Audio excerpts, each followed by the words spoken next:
Et Marco qui commence déjà à mettre la pression sur Liam Lawson. Nous avons d'autres pilotes forts.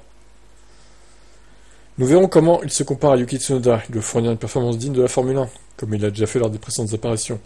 Nous avons d'autres pilotes solides dans l'équipe junior, comme Ayumu Iwasa et Isaac Adja. Ils auront la chance de conduire lors des journées d'essai.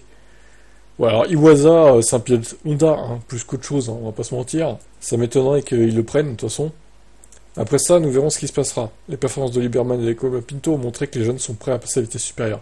Mais aussi que la vieille philosophie de certains patrons d'équipe selon laquelle seuls les pilotes ayant 3 ou 4 ans d'expérience peuvent être promus dans une équipe de pointe est dépassée.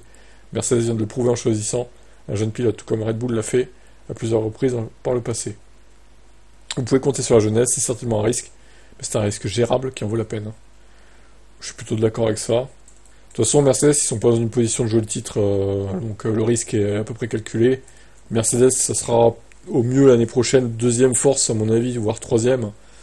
Donc je doute que ça joue le titre. Hein. Mercedes, on va rester objectif, non. Mercedes, pour moi, ça jouera pas le titre en 2025. 2026, c'est une autre paire de manches, par contre, on verra. Mais... En soi, tout ce parcours est bon, mais malheureusement beaucoup trop coûteux. Il commence au karting, se poursuit avec toutes les catégories. La FIA devrait commencer par là, pour voir où est-ce qu'elle peut maîtriser les coûts. Très bien, eh ben, à voir. Donc Lawson, ce qu'il fera comme prestation dans les 6 derniers Grands Prix restants, plus les 3 sprints. Ne les oublions pas.